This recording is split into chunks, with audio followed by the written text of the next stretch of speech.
Welcome to the Library of Babel, audiobooks. Please do not forget to subscribe and like. Part 9. A Tale of Two Cities. Charles Dickens. Chapter 10. The Substance of the Shadow. I, Alexander Manette, unfortunate physician, native of Beauvais, and afterwards resident in Paris, write this melancholy paper in my doleful cell in the Bastille, during the last month of the year, 1767. I write it at stolen intervals, under every difficulty.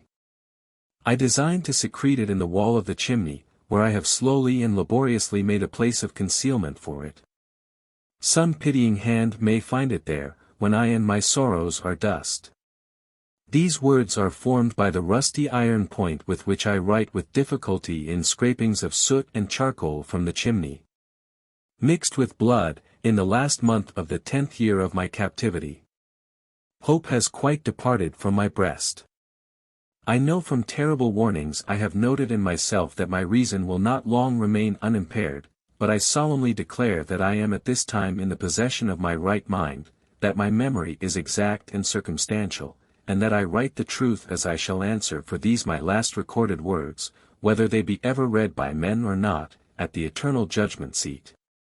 One cloudy moonlight night, in the 3rd week of December, I think the 22nd of the month, in the year 1757, I was walk ing on a retired part of the quay by the Seine for the refreshment of the frosty air, at an hour's distance from my place of residence in the street of the School of Medicine, when a carriage came along behind me, driven very fast. As I stood aside to let that carriage pass, apprehensive that it might otherwise run me down, a head was put out at the window, and a voice called to the driver to stop. The carriage stopped as soon as the driver could rein in his horses, and the same voice called to me by my name. I answered. The carriage was then so far in advance of me that 2 gentlemen had time to open the door and alight before I came up with it. I observed that they were both wrapped in cloaks, and appeared to conceal themselves. As they stood side by side near the carriage door, I also observed that they both looked of about my own age, or rather younger, and that they were greatly alike, in stature, manner, voice, and, as far as I could see, face too. "You are Dr. Manette," said one. "I am." "Dr. Manette, formerly of Beauvais," said the other, the young physician, originally an expert surgeon, who within the last year or 2 has made a rising reputation in Paris. "Gentlemen," I returned, "I am that Dr. Manette of whom you speak so graciously." "We have been to your residence," said the first, "and not being so fortunate as to find you there, and being informed that you were probably walking in this direction, we followed, in the hope of overtaking you. Will you please to enter the carriage?" The manner of both was imperious, and they both moved, as these words were spoken, so as to place me between themselves and the carriage door. They were armed. I was not. "Gentlemen," said I, "pardon me, but I usually inquire who does me the honor to seek my assistance, and what is the nature of the case to which I am summoned?" The reply to this was made by him who had spoken second. "Doctor, your clients are people of condition. As to the nature of the case, our confidence in your skill assures us that you will ascertain it for yourself better than we can describe it. Enough. Will you please to enter the carriage?" I could do nothing but comply, and I entered it in silence. They both entered after me, the last springing in, after putting up the steps. The carriage turned about, and drove on at its former speed. I repeat this conversation exactly as it occurred. I have no doubt that it is, word for word, the same. I describe everything exactly as it took place, constraining my mind not to wander from the task. Where I make the broken marks that follow here, I leave off for the time, and put my paper in its hiding place. The carriage left the streets behind, passed the North Barrier, and emerged upon the country road. At 2/3 of a league from the barrier, I did not estimate the distance at that time, but afterwards when I traversed it, it struck out of the main avenue, and presently stopped at a solitary house, we all three alighted, and walked, by a damp soft footpath in a garden where a neglected fountain had overflowed, to the door of the house. It was not opened immediately, in answer to the ringing of the bell, and one of my two conductors struck the man who opened it, with his heavy riding glove, across the face. There was nothing in this action to attract my particular attention, for I had seen common people struck more commonly than dogs. But, the other of the two, being angry likewise, struck the man in like manner with his arm. The look and bearing of the brothers were then so exactly alike, that I then first perceived them to be twin brothers. From the time of our alighting at the outer gate, which we found locked, and which one of the brothers had opened to admit us, and had relocked, I had heard cries proceeding from an upper chamber. I was conducted to this chamber straight, the cries growing louder as we ascended the stairs, and I found a patient in a high fever of the brain, lying on a bed. The patient was a woman of great beauty, and young, assuredly not much past 20. Her hair was torn and ragged, and her arms were bound to her sides with sashes and handkerchiefs. I noticed that these bonds were all portions of a gentleman's dress. On one of them, which was a fringed scarf for a dress of ceremony, I saw the armorial bearings of a noble, and the letter E.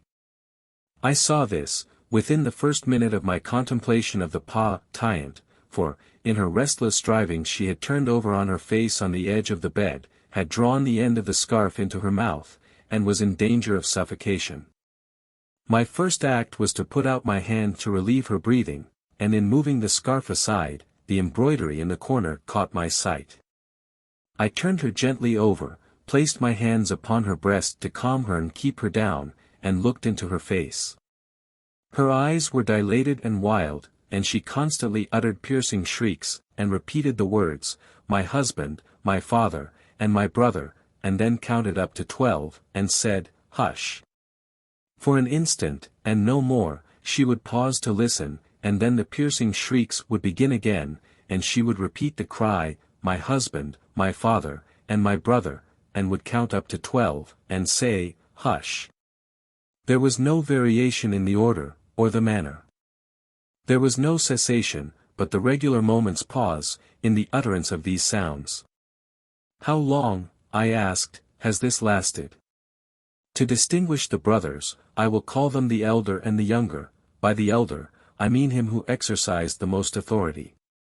It was the elder who replied, "Since about this hour last night." "She has a husband, a father, and a brother?" "A brother." "I do not address her brother." He answered with great contempt, "No." "She has some recent association with the number 12.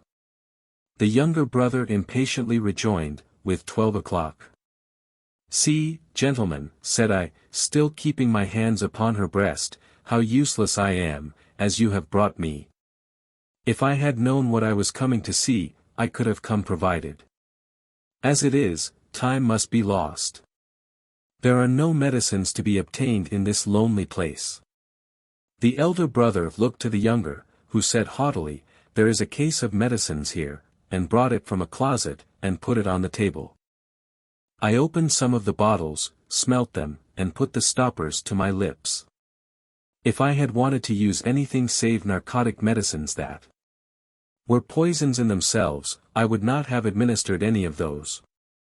"Do you doubt them?" asked the younger brother. "You see, monsieur, I am going to use them," I replied, and said no more. I made the patient swallow, with great difficulty, and after many efforts, the dose that I desired to give. As I intended to repeat it after a while, and as it was necessary to watch its influence, I then sat down by the side of the bed. There was a timid and suppressed woman in a dance, wife of the man downstairs, who had retreated into a corner. The house was damp and decayed, indifferently furnished, evidently, recently occupied and temporarily used. Some thick old hangings had been nailed up before the windows, to deaden the sound of the shrieks. They continued to be uttered in their regular succession, with the cry, "My husband, my father, and my brother." The counting up to 12, and "Hush." The frenzy was so violent, that I had not unfastened the bandages restraining the arms, but, I had looked to them, to see that they were not painful. The only spark of encouragement in the case, was, that my hand upon the sufferer's breast had this much soothing influence, that for minutes at a time it tranquilized the figure. It had no effect upon the cries, no pendulum could be more regular. For the reason that my hand had this effect, I assume, I had sat by the side of the bed for half an hour, with the two brothers looking on, before the elder said, "There is another patient." I was startled, and asked, "Is it a pressing case?" "You had better see," he carelessly answered, and took up a light. Asterisk asterisk asterisk asterisk. The other patient lay in a back room across a second staircase, which was a species of loft over a stable. There was a low plastered ceiling to a part of it, the rest was open, to the ridge of the tiled roof, and there were beams across. Hay and straw were stored in that portion of the place, faggots for firing, and a heap of apples in sand. I had to pass through that part, to get at the other. My memory is circumstantial and unshaken. I try it with these details, and I see them all, in this my cell in the Bastille, near the close of the 10th year of my captivity, as I saw them all that night. On some hay on the ground, with a cushion thrown under his head, lay a handsome peasant boy, a boy of not more than 17 at the most. He lay on his back, with his teeth set, his right hand clenched on his breast, and his glaring eyes looking straight upward. I could not see where his wound was, as I kneeled on one knee over him, but, I could see that he was dying of a wound from a sharp point. "I am a doctor, my poor fellow," said I, "let me examine it." "I do not want it examined," he answered, "let it be." It was under his hand, and I soothed him to let me move his hand away. The wound was a sword thrust, received from 20 to 20, 4 hours before, but no skill could have saved him if it had been looked to without delay. He was then dying fast. As I turned my eyes to the elder brother, I saw him looking down at this handsome boy whose life was ebbing out, as if he were a wounded bird, or hare, or rabbit, not at all as if he were a fellow creature. "How has this been done, monsieur?" said I. "A crazed young common dog. A serf. Forced my brother to draw upon him, and has fallen by my brother's sword, like a gentleman." There was no touch of pity, sorrow, or kindred humanity, in this answer. The speaker seemed to acknowledge that it was inconvenient to have that different order of creature dying there, and that it would have been better if he had died in the usual obscure routine of his vermin kind. He was quite incapable of any compassionate feeling about the boy, or about his fate. The boy's eyes had slowly moved to him as he had spoken, and they now slowly moved to me. "Doctor, they are very proud, these nobles, but we common dogs are proud too, sometimes. They plunder us, outrage us, beat us, kill us, but we have a little pride left, sometimes. Have you seen her, doctor?" The shrieks and the cries were audible there, though subdued by the distance. He referred to them, as if she were lying in our presence. I said, "I have seen her. She is my sister, doctor. They have had their shameful rights, these nobles, in the modesty and virtue of our sisters, many years, but we have had good girls among us. I know it, and have heard my father say so. She was a good girl. She was betrothed to a good young man, too, a tenant of his. We were all tenants of his, that man's who stands there. The other is his brother, the worst of a bad race." It was with the greatest difficulty that the boy gathered bodily force to speak, but, his spirit spoke with a dreadful emphasis. "We were so robbed by that man who stands there, as all we calm.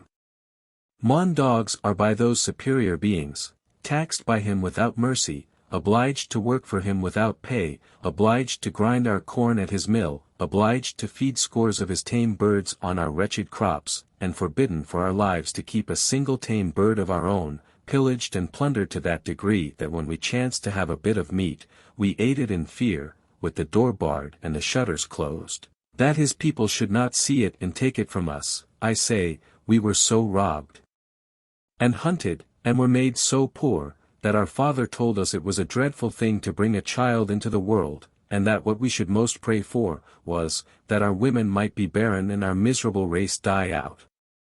I had never before seen the sense of being oppressed, bursting forth like a fire. I had supposed that it must be latent in the people somewhere, but, I had never seen it break out, until I saw it in the dying boy. Nevertheless, doctor, my sister married. He was ailing at that time, poor fellow, and she married her lover, that she might tend and comfort him in our cottage, our dog hut, as that man would call it.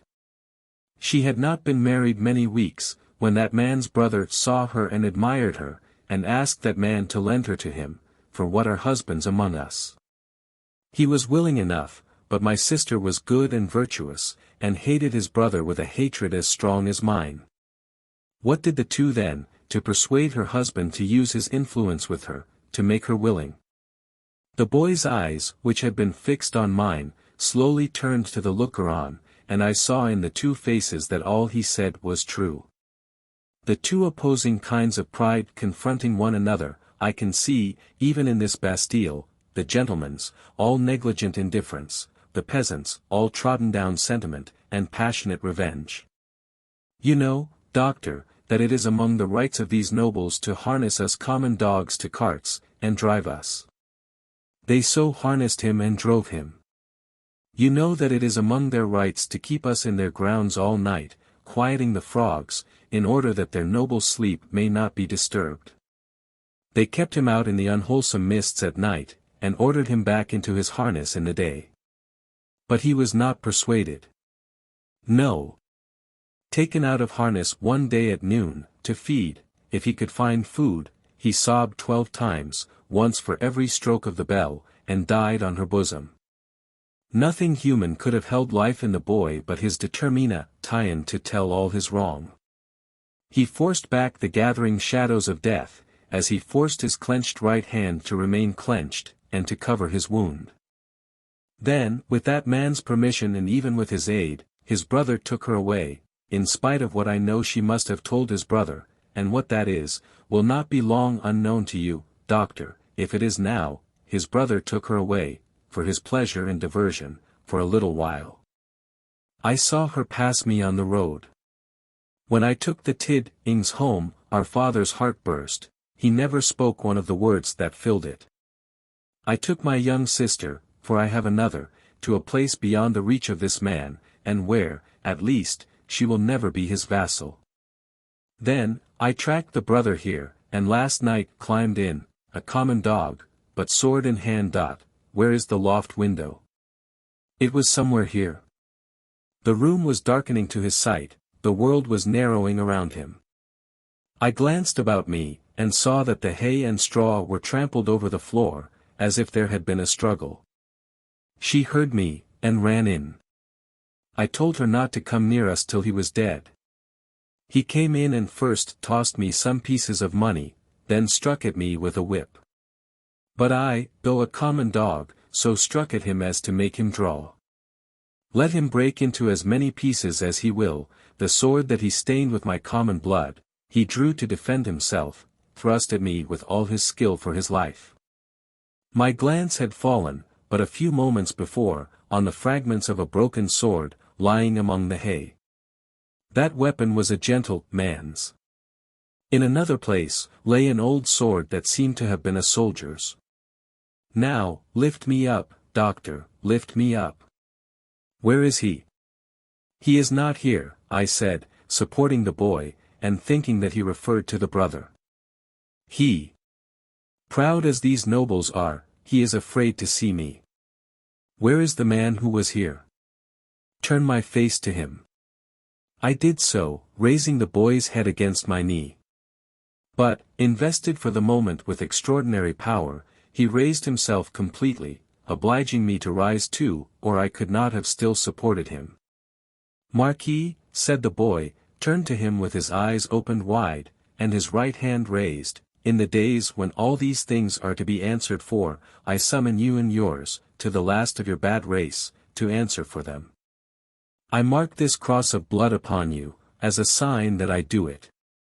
In the days when all these things are to be answered for, I summon your brother, the worst of the bad race, to answer for them separately. I mark this cross of blood upon him, as a sign that I do it.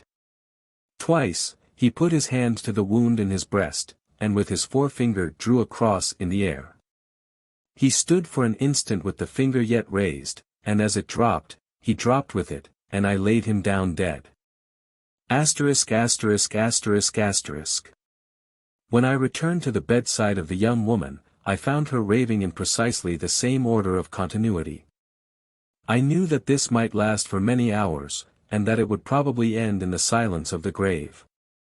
I repeated the medicines I had given her, and I sat at the side of the bed until the night was far advanced.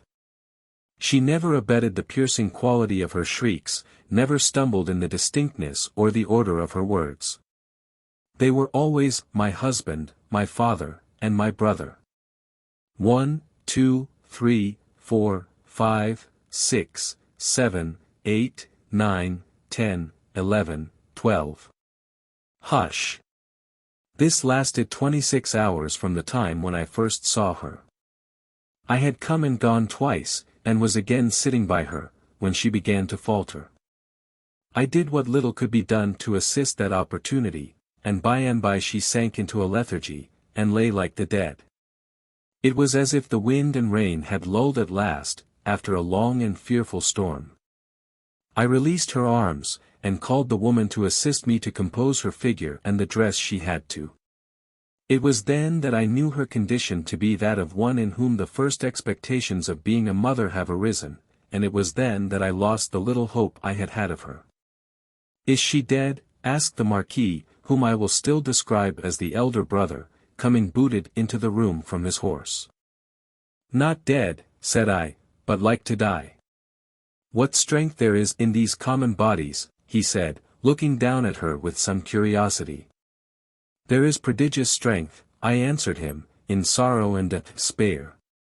He first laughed at my words, and then frowned at them.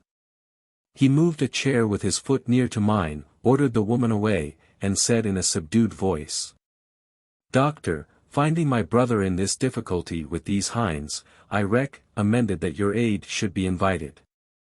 Your reputation is high, and as a young man with your fortune to make, you are probably mindful of your interest. The things that you see here, are things to be seen, and not spoken of." I listened to the patient's breathing, and avoided answering. "Do you honor me with your attention, doctor?" "Monsieur," said I, "in my profession, the communications of patients are always received in confidence." I was guarded in my answer, for I was troubled in my mind with what I had heard and seen. Her breathing was so difficult to trace, that I carefully tried the pulse and the heart. There was life, and no more. Looking round as I resumed my seat, I found both the brothers intent upon me. Asterisk asterisk asterisk asterisk. I write with so much difficulty, the cold is so severe, I am so fearful of being detected and consigned to an underground cell in total darkness, that I must abridge this narrative. There is no confusion or failure in my memory, it can recall, and could detail, every word that was ever spoken between me and those brothers. She lingered for a week. Towards the last, I could understand some few syllables that she said to me, by placing my ear close to her lips. She asked me where she was, and I told her, who I was, and I told her. It was in vain that I asked her for her family name. She faintly shook her head upon the pillow, and kept her secret, as the boy had done. I had no opportunity of asking her any question, until I had told the brothers she was sinking fast, and could not live another day. Until then, though no one was ever presented to her consciousness save the woman and myself, one or other of them had always jealously sat behind the curtain at the head of the bed when I was there. But when it came to that, they seemed careless what communication I might hold with her, as if, the thought passed through my mind, I were dying too. I always observed that their pride bitterly resented the younger brothers, as I call him, having crossed swords with a peasant, and that peasant a boy. The only consideration that appeared to affect the mind of either of them was the consideration that this was highly degrading to the family, and was ridiculous. As often as I caught the younger brother's eyes, their expression reminded me that he disliked me deeply, for knowing what I knew from the boy. He was smoother and more polite to me than the elder, but I saw this. I also saw that I was an encumbrance in the mind of the elder, too. My patient died, 2 hours before midnight, at a time, by my watch, answering almost to the minute when I had first seen her. I was alone with her, when her forlorn young head drooped gently on one side, and all her earthly wrongs and sorrows ended. The brothers were waiting in a room downstairs, impatient to ride away. I had heard them, alone at the bedside, striking their boots with their riding whips, and loitering up and down. "At last she is dead," said the elder, when I went in. "She is dead," said I. "I congratulate you, my brother," were his words as he turned round. He had before offered me money, which I had postponed taking. He now gave me a rouleau of gold. I took it from his hand, but laid it on the table. I had considered the question, and had resolved to accept nothing. "Pray excuse me," said I, "under the circumstances, no." They exchanged looks, but bent their heads to me as I bent mine to them, and we parted without another word on either side. I am weary, worn down by misery. I cannot read what I have written with this gaunt hand. Early in the morning, the rouleau of gold was left at my door in a little box, with my name on the outside. From the first, I had anxiously considered what I ought to do. I decided, that day, to write privately to the minister, stating the nature of the 2 cases to which I had been summoned, and the place to which I had gone, in effect, stating all the circumstances. I knew what court influence was, and what the immunities of the nobles were, and I expected that the matter would never be heard of, but, I wished to relieve my own mind. I had kept the matter a profound secret, even from my wife, and this, too, I resolved to state in my letter. I had no apprehension whatever of my real danger, but I was conscious that there might be danger for others, if others were compromised by possessing the knowledge that I possessed. I was much engaged that day, and could not complete my letter that night. I rose long before my usual time next morning to finish it. It was the last day of the year. The letter was lying before me just completed, when I was told that a lady waited, who wished to see me. I am growing more and more unequal to the task I have set myself. It is so cold, so dark, my senses are so benumbed, and the gloom upon me is so dreadful. The lady was young, engaging, and handsome, but not marked for long life. She was in great agitation. She presented herself to me as the wife of the Marquis Saint-Evremond. I connected the title by which the boy had addressed the elder brother, with the initial letter embroidered on the scarf, and had no difficulty in arriving at the conclusion that I had seen that nobleman very lately. My memory is still accurate, but I cannot write the words of our conversation. I suspect that I am watched more closely than I was, and I know not at what times I may be watched. She had in part suspected, and in part discovered, the main facts of the cruel story, of her husband's share in it, and my being resorted to. She did not know that the girl was dead. Her hope had been, she said in great distress, to show her, in secret, a woman's sympathy. Her hope had been to avert the wrath of heaven from a house that had long been hateful to the suffering many. She had reasons for believing that there was a young sister living, and her greatest desire was, to help that sister. I could tell her nothing but that there was such a sister, beyond that, I knew nothing. Her inducement to come to me, relying on my confidence, had been the hope that I could tell her the name and place of abode. Whereas, to this wretched hour I am ignorant of both. These scraps of paper fail me.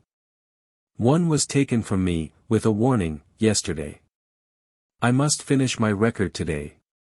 She was a good, compassionate lady, and not happy in her marriage. How could she be? The brother distrusted and disliked her, and his influence was all opposed to her. She stood in dread of him, and in dread of her husband too. When I handed her down to the door, there was a child, a pretty boy from 2 to 3 years old, in her carriage. For his sake, doctor, she said, pointing to him in tears, I would do all I can to make what poor amends I can. He will never prosper in his inheritance otherwise. I have a presentiment that if no other innocent atonement is made for this, it will one day be required of him. What I have left to call my own, it is little beyond the worth of a few jewels.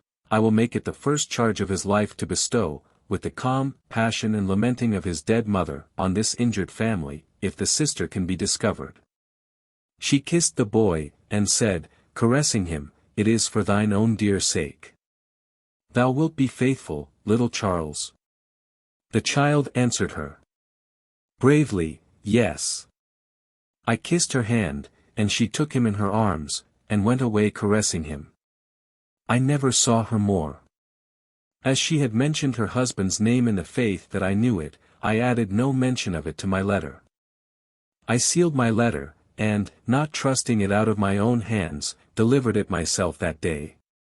That night, the last night of the year, towards 9 o'clock, a man in a black dress rang at my gate, demanded to see me, and softly followed my servant, Ernest Defarge, a youth, upstairs. When my servant came into the room where I sat with my wife, oh my wife, beloved of my heart, my fair young English wife, we saw the man, who was supposed to be at the gate, standing silent behind him. An urgent case in the Rue Saint-Honoré, he said. It would not detain me, he had a coach in waiting. It brought me here, it brought me to my grave. When I was clear of the house, a black muffler was drawn tightly over my mouth from behind, and my arms were pinioned. The two brothers crossed the road from a dark corner, and identified me with a single gesture. The Marquis took from his pocket the letter I had written, showed it me, burnt it in the light of a lantern that was held, and extinguished the ashes with his foot. Not a word was spoken. I was brought here, I was brought to my living grave. If it had pleased God to put it in the hard heart of either of the brothers, in all these frightful years, to grant me any tidings of my dearest wife, so much as to let me know by a word whether alive or dead, I might have thought that he had not quite abandoned them.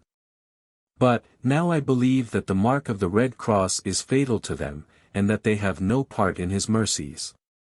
And them and their descendants, to the last of their race, I, Alexander Manette, unhappy prisoner, do this last night of the year 1767, in my unbearable agony, denounce to the times when all these things shall be answered for. I denounce them to heaven and to earth.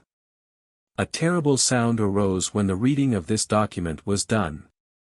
A sound of craving and eagerness that had nothing articulate in it but blood. The narrative called up the most revengeful passions of the time, and there was not a head in the nation but must have dropped before it.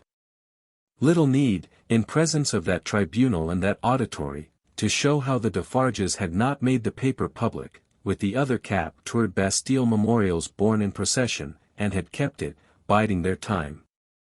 Little need to show that this detested family name had long been anathematized by Saint Antoine, and was wrought into the fatal register. The man never trod ground whose virtues and services would have sustained him in that place that day, against such denunciation. And all the worse for the doomed man, that the denouncer was a well-known citizen, his own attached friend, the father of his wife. One of the frenzied aspirations of the populace was, for imitations of the questionable public virtues of antiquity, and for sacrifices and self-immolations on the people's altar. Therefore when the president said, else had his own head quivered on his shoulders, that the good physician of the Republic would deserve better still of the Republic by root ing out an obnoxious family of aristocrats, and would doubtless feel a sacred glow and joy in making his daughter a widow and her child an orphan, there was wild excitement, patriotic fervor, not a touch of human sympathy. Much influence around him, has that doctor, murmured Madame Defarge, smiling to the vengeance. Save him now, my doctor, save him. At every juryman's vote, there was a roar. Another and another. Roar and roar. Unanimously voted. At heart and by descent an aristocrat, an enemy of the Republic, a notorious oppressor of the people. Back to the conciergerie, and death within 24 hours. Chapter 11. Dusk. The wretched wife of the innocent man thus doomed to die, fell under the sentence, as if she had been mortally stricken. But, she uttered no sound, and so strong was the voice within her, representing that it was she of all the world who must uphold him in his misery and not augment it, that it quickly raised her, even from that shock. The judges having to take part in a public demonstration out of doors, the tribunal adjourned. The quick noise and movement of the courts emptying itself by many passages had not ceased, when Lucy stood stretching out her arms towards her husband, with nothing in her face but love and consolation. If I might touch him. If I might embrace him once. Oh, good citizens, if you would have so much compassion for us. There was but a jailer left, along with 2 of the 4 men who had taken him last night, and Barsad. The people had all poured out to the show in the streets. Barsad proposed to the rest, let her embrace him then, it is but a moment. It was silently acquiesced in, and they passed her over the seats in the hall to a raised place, where he, by leaning over the dock, could fold her in his arms. Farewell, dear darling of my soul. My parting blessing on my love. We shall meet again, where the weary are at rest. They were her husband's words, as he held her to his bosom. I can bear it, dear Charles. I am supported from above, don't suffer for me. A parting blessing for our child. I send it to her by you. I kiss her by you. I say farewell to her by you. My husband. No. A moment. He was tearing himself apart from her. We shall not be separated long. I feel that this will break my heart by and by, but I will do my duty while I can, and when I leave her, God will raise up friends for her, as he did for me. Her father had followed her, and would have fallen on his knees to both of them, but that Darnay put out a hand and seized him, crying. No, no. What have you done, that you should kneel to us? We know now, what a struggle you made of old. We know, now what you underwent when you suspected my descent, and when you knew it. We know now, the natural antipathy you strove against, and conquered, for her dear sake.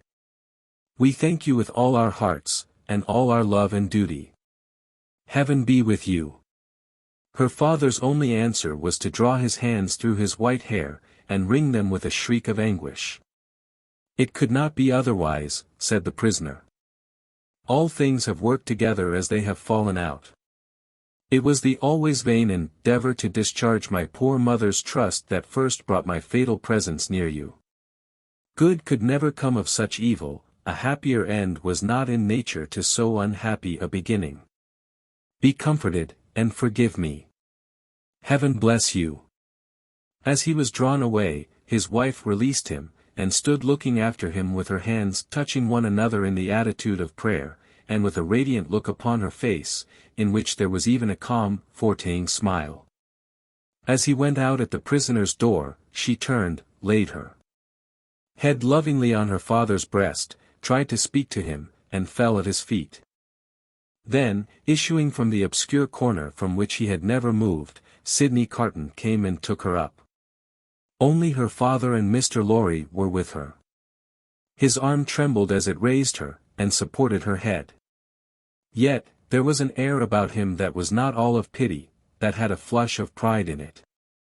Shall I take her to a coach? I shall never feel her weight.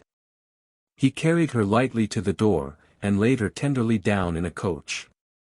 Her father and their old friend got into it, and he took his seat beside the driver. When they arrived at the gateway where he had paused in the dark not many hours before, to picture to himself on which of the rough stones of the street her feet had trodden, he lifted her again, and carried her up the staircase to their rooms. There, he laid her down on a couch, where her child and Miss Pross wept over her. "Don't recall her to herself," he said, softly, to the latter, "she is better so. Don't revive her to consciousness, while she only faints." "Oh, Carton, Carton, dear Carton!" cried little Lucy, springing up and throwing her arms passionately round him, in a burst of grief. "Now that you have come, I think you will do something to help Mamma, something to save Papa. Oh, look at her, dear Carton. Can you, of all the people who love her, bear to see her so?" He bent over the child, and laid her blooming cheek against his face. He put her gently from him, and looked at her unconscious mother. "Before I go," he said, and paused, "I may kiss her." It was remembered afterwards that when he bent down and touched her face with his lips, he murmured some words. The child, who was nearest to him, told them afterwards, and told her grandchildren when she was a handsome old lady, that she heard him say, "A life you love." When he had gone out into the next room, he turned suddenly on Mr. Lorry and her father, who were following, and said to the latter, "You had great influence but yesterday, Dr. Manette, let it at least be tried. These judges, and all the men in power, are very friendly to you, and very recognizant of your services, are they not? Nothing connected with Charles was concealed from me. I had the strongest assurances that I should save him, and I did." He returned the answer in great trouble, and very slowly. "Try them again. The hours between this and tomorrow afternoon are few and short, but try. I intend to try. I will not rest a moment." "That's well. I have known such energy as yours do great things before now, though never," he added, with a smile and a sigh together, "such great things as this. But try. Of little worth as life is when we misuse it, it is worth that effort. It would cost nothing to lay down if it were not." "I will go," said Dr. Manette, "to the prosecutor and the President straight, and I will go to others whom it is better not to name. I will write too, but stay. There is a celebration in the streets, and no one will be accessible until dark." "That's true. Well. It is a forlorn hope at the best, and not much the forlorner for being delayed till dark. I should like to know how you speed, though, mind. I expect nothing. When are you likely to have seen these dread powers, Dr. Manette?" "Immediately after dark, I should hope. Within an hour or two from this. It will be dark soon after 4. Let us stretch the hour or two.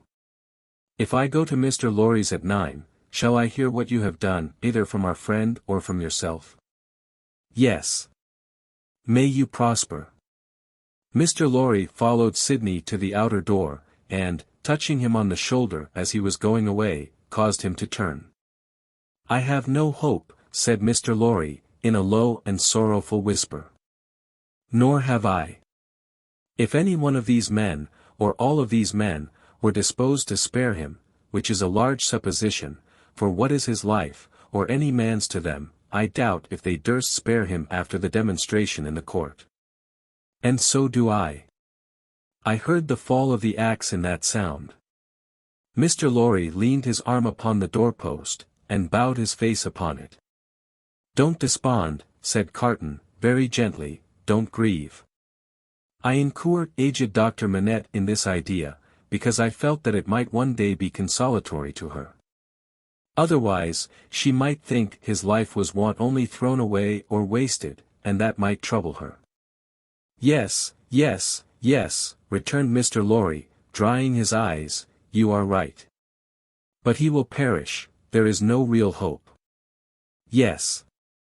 He will perish, there is no real hope," echoed Carton. And walked with a settled step, downstairs. Chapter 12. Darkness. Sidney Carton paused in the street, not quite decided where to go. At Tellson's banking house at 9, he said, with a musing face. Shall I do well, in the meantime, to show myself? I think so. It is best that these people should know there is such a man as I here. It is a sound precaution, and may be a necessary preparation. But care, care, care. Let me think it out.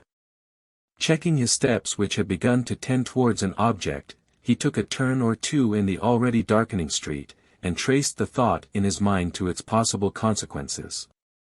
His first impression was confirmed. It is best, he said, finally resolved, that these people should know there is such a man as I here. And he turned his face towards Saint Antoine. Defarge had described himself, that day, as the keeper of a wine shop in the Saint Antoine suburb. It was not difficult for one who knew the city well, to find his house without asking any question. Having ascertained its situation, Carton came out of those closer streets again, and dined at a place of refreshment and fell sound asleep after dinner. For the first time in many years, he had no strong drink. Since last night he had taken nothing but a little light thin wine, and last night he had dropped the brandy slowly down on Mr. Lorry's hearth like a man who had done with it. It was as late as 7 o'clock when he awoke refreshed, and went out into the streets again. As he passed along towards Saint Antoine, he stopped at a shop window where there was a mirror, and slightly altered the disordered arrangement of his loose cravat, and his coat collar, and his wild hair. This done, he went on direct to Defarge's, and went in. There happened to be no customer in the shop but Jacques III, of the restless fingers and the croaking voice. This man, whom he had seen upon the jury, stood drinking at the little counter, in conversation with the Defarges, man and wife. The Vengeance assisted in the conversation, like a regular member of the establishment. As Carton walked in, took his seat and asked, in very indifferent French, for a small measure of wine, Madame Defarge cast a careless glance at him, and then a keener, and then a keener, and then advanced to him herself, and asked him what it was he had ordered. He repeated what he had already said. English? Asked Madame Defarge, inquisitively raising her dark eyebrows. After looking at her, as if the sound of even a single French word were slow to express itself to him, he answered, in his former strong foreign accent. Yes, madam, yes. I am English. Madame Defarge returned to her counter to get the wine, and, as he took up a Jacobin journal and feigned to pore over it puzzling out its meaning, he heard her say, I swear to you, like Evrémonde. Defarge brought him the wine, and gave him good evening. How? Good evening. Oh. Good evening, citizen, filling his glass. Ah. And good wine. I drink to the Republic. Defarge went back to the counter, and said, certainly, a little like. Madame sternly retorted, I tell you a good deal like. Jacques III pacifically remarked, he is so much in your mind, see you, madam. The amiable Vengeance added, with a laugh, yes, my faith. And you are looking forward with so much pleasure to seeing him once more tomorrow. Carton followed the lines and words of his paper, with a slow forefinger, and with a studious and absorbed face. They were all leaning their arms on the counter close together, speaking low. After a silence of a few moments, during which they all looked towards him without disturbing his outward attention from the Jacobin editor, they resumed their conversation. It is true what Madame says, observed Jacques III. Why stop? There is great force in that. Why stop? Well, reasoned Defarge, but one must stop somewhere. After all, the question is still where. At extermination, said Madame. Magnificent, croaked Jacques III. The Vengeance, also, highly approved. Extermination is good doctrine, my wife, said Defarge, rather troubled. In general, I say nothing against it. But this doctor has sooth. Feared much, you have seen him today, you have observed his face when the paper was read. I have observed his face, repeated Madame, contemptuously and angrily. Yes. I have observed his face.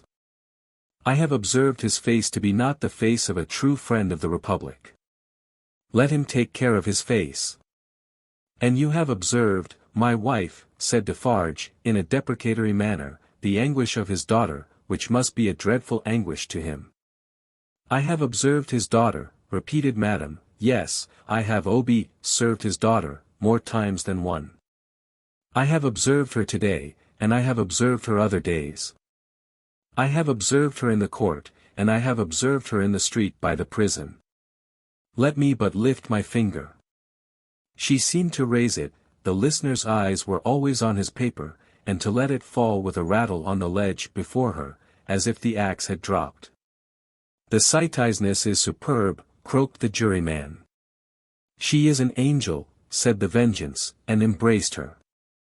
As to thee, pursued Madame, implacably, addressing her husband, if it depended on thee, which, happily, it does not, thou wouldst rescue this man even now.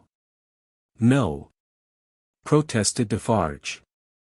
Not if to lift this glass would do it. But I would leave the matter there. I say, stop there. See you then, Jacques, said Madame Defarge, wrathfully, and see you, too, my little Vengeance, see you both. Listen. For other crimes as tyrants and oppressors, I have this race a long time on my register, doomed to destruction and extermination. Ask my husband, is that so? It is so, assented Defarge, without being asked. In the beginning of the great days, when the Bastille falls, he finds this paper of today, and he brings it home, and in the middle of the night when this place is clear and shut, we read it, here on this spot, by the light of this lamp. Ask him, is that so? It is so, assented Defarge. That night, I tell him, when the paper is read through, and the lamp is burnt out, and the day is gleaming in above those shutters and between those iron bars, that I have now a secret to communicate. Ask him, is that so? It is so, assented Defarge again. I communicate to him that secret. I smite this bosom with these two hands as I smite it now, and I tell him, Defarge, I was brought up among the fishermen of the seashore, and that peasant family so injured by the two Evrémonde brothers, as that Bastille paper describes, is my family.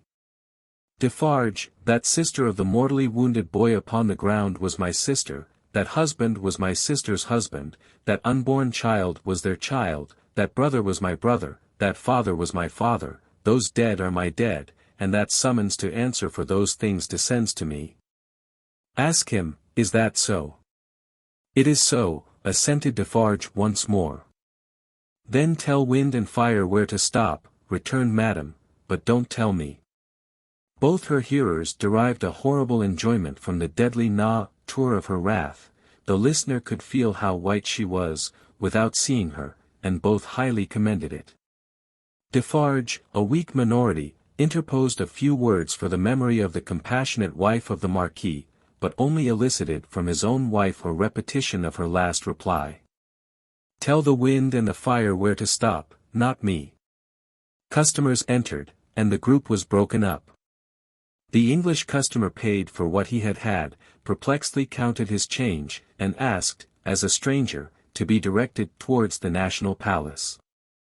Madame Defarge took him to the door, and put her arm on his, in pointing out the road. The English customer was not without his reflections then, that it might be a good deed to seize that arm, lift it, and strike under it sharp and deep. But, he went his way, and was soon swallowed up in the shadow of the prison wall. At the appointed hour, he emerged from it to present himself in Mr. Lorry's room again, where he found the old gentleman walking to and fro in restless anxiety. He said he had been with Lucy until just now, and had only left her for a few minutes, to come and keep his appointment. Her father had not been seen, since he quitted the banking-house towards 4 o'clock. She had some faint hopes that his mediation might save Charles, but they were very slight. He had been more than 5 hours gone, where could he be? Mr. Lorry waited until 10, but, Dr. Manette not returning, and he being unwilling to leave Lucy any longer, it was arranged that he should go back to her, and come to the banking house again at midnight. In the meanwhile, Carton would wait alone by the fire for the doctor. He waited, and the clock struck 12, but Dr. Manette did not come back. Mr. Lorry returned, and found no tidings of him, and brought none. Where could he be? They were discussing this question, and were almost building up some weak structure of hope on his prolonged absence, when they heard him on the stairs. The instant he entered the room, it was plain that all was lost. Whether he had really been to any one, or whether he had been all that time traversing the streets, was never known. As he stood staring at them, they asked him no question, for his face told them everything. "I cannot find it," said he, "and I must have it." "Where is it?" His head and throat were bare, and, as he spoke with a helpless look straying all around, he took his coat off, and let it drop on the floor. "Where is my bench? I have been looking everywhere for my bench, and I can't find it. What have they done with my work? Time presses, I must finish those shoes." They looked at one another, and their hearts died within them. "Come, come," said he, in a whimpering miserable way, "let me get to work. Give me my work." Receiving no answer, he tore his hair, and beat his feet upon the ground, like a distracted child. "Don't torture a poor forlorn wretch," he implored them, with a dreadful cry, "but give me my work. What is to become of us, if those shoes are not done tonight? Lost, utterly lost." It was so clearly beyond hope to reason with him, or try to restore him, that, as if by agreement, they each put a hand upon his shoulder, and soothed him to sit down before the fire, with a promise that he should have his work presently. He sank into the chair, and brooded over the embers, and shed tears. As if all that had happened since the garret time were a momentary fancy, or a dream, Mr. Lorry saw him shrink into the exact figure that Defarge had had in keeping. Affected, and impressed with terror as they both were, by this spectacle of ruin, it was not a time to yield to such emotions. His lonely daughter, bereft of her final hope and reliance, appealed to them both too strongly. Again, as if by agreement, they looked at one another with one meaning in their faces. Carton was the first to speak. "The last chance is gone," it was not much. Yes, he had better be taken to her. "But, before you go, will you, for a moment, steadily attend to me? Don't ask me why I make the stipulations I am going to make. And exact the promise I am going to exact. I have a reason, a good one." "I do not doubt it," answered Mr. Lorry. "Say on." The figure in the chair between them, was all the time monotonously rocking itself to and fro, and moaning. They spoke in such a tone as they would have used if they had been watching by a sick bed in the night. Carton stooped to pick up the coat, which lay almost entangling his feet. As he did so, a small case in which the doctor was accustomed to carry the lists of his day's duties, fell lightly on the floor. Carton took it up, and there was a folded paper in it. "We should look at this," he said. Mr. Lorry nodded his consent. He opened it, and exclaimed, "Thank God!" "What is it?" asked Mr. Lorry, eagerly. "A moment. Let me speak of it in its place." First, he put his hand in his coat, and took another paper from it, "that is the certificate which enables me to pass out of this city. Look at it. You see, Sidney Carton, an Englishman." Mr. Lorry held it open in his hand, gazing in his earnest face. "Keep it for me until tomorrow. I shall see him tomorrow, you remember, and I had better not take it into the prison." "Why not?" "I don't know, I prefer not to do so. Now, take this paper that Dr. Manette has carried about him. It is a similar certificate, enabling him and his daughter and her child, at any time, to pass the barrier and the frontier. You see. Yes. Perhaps he obtained it as his last and utmost precaution against evil, yesterday. When is it dated? But no matter, don't stay to look, put it up carefully with mine and your own. Now, observe. I never doubted until within this hour or two, that he had, or could have such a paper. It is good, until recalled. But it may be soon recalled, and, I have reason to think, will be. They are not in danger. They are in great danger. They are in danger of denunciation by Madame Defarge. I know it from her own lips. I have overheard words of that woman's, tonight, which have presented their danger to me in strong colours. I have lost no time, and since then, I have seen the spy. He confirms me. He knows that a wood sawyer, living by the prison wall, is under the control of the Defarges, and has been rehearsed by Madame Defarge as to his having seen her. He never mentioned Lucy's name, making signs and signals to prisoners. It is easy to foresee that the pretence will be the common one, a prison plot, and that it will involve her life, and perhaps her child's, and perhaps her father's, for both have been seen with her at that place. Don't look so horrified. You will save them all. Heaven grant I may, Carton. But how? I am going to tell you how.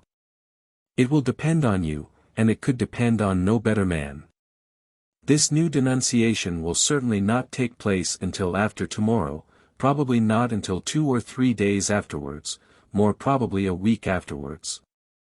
You know it is a capital crime, to mourn for, or sympathize with, a victim of the guillotine. She and her father would unquestionably be guilty of this crime, and this woman, the inveteracy of whose pursuit cannot be described, would wait to add that strength to her case, and make herself doubly sure. You follow me? So attentively, and with so much confidence in what you say, that for the moment I lose sight, touching the back of the doctor's chair, even of this distress.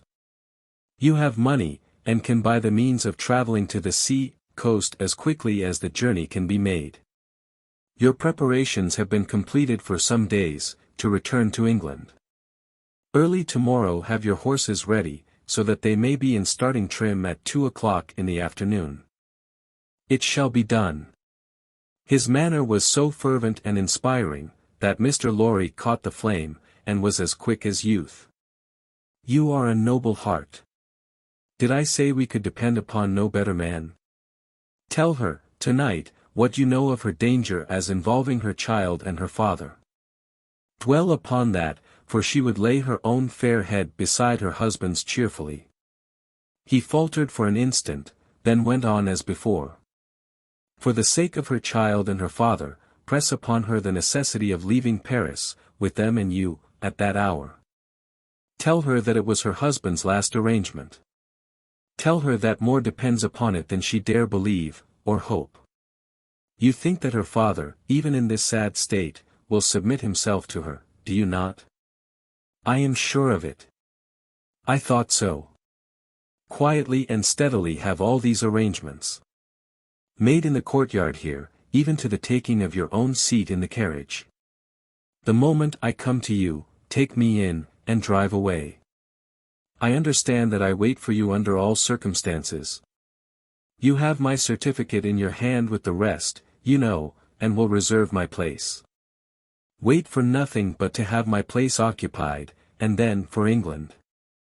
Why, then, said Mr. Lorry, grasping his eager but so firm and steady hand, it does not all depend on one old man, but I shall have a young and ardent man at my side. By the help of heaven you shall. Promise me solemnly that nothing will influence you to alter the course on which we now stand pledged to one another. Nothing, Carton. Remember these words tomorrow, change the course, or delay in it, for any reason, and no life can possibly be saved, and many lives must inevitably be sacrificed. I will remember them. I hope to do my part faithfully. And I hope to do mine. Now, good-bye. Though he said it with a grave smile of earnestness, and though he even put the old man's hand to his lips, he did not part from him then. He helped him so far to arouse the rocking figure before the dying embers, as to get a cloak and hat put upon it, and to tempt it forth to find where the bench and work were hidden that it still moaningly besought to have. He walked on the other side of it and protected it to the courtyard of the house where the afflicted heart, so happy in the memorable time when he had revealed his own desolate heart to it, outwatched the awful night. He entered the courtyard and remained there for a few moments alone, looking up at the light in the window of her room. Before he went away, he breathed a blessing towards it, and a farewell.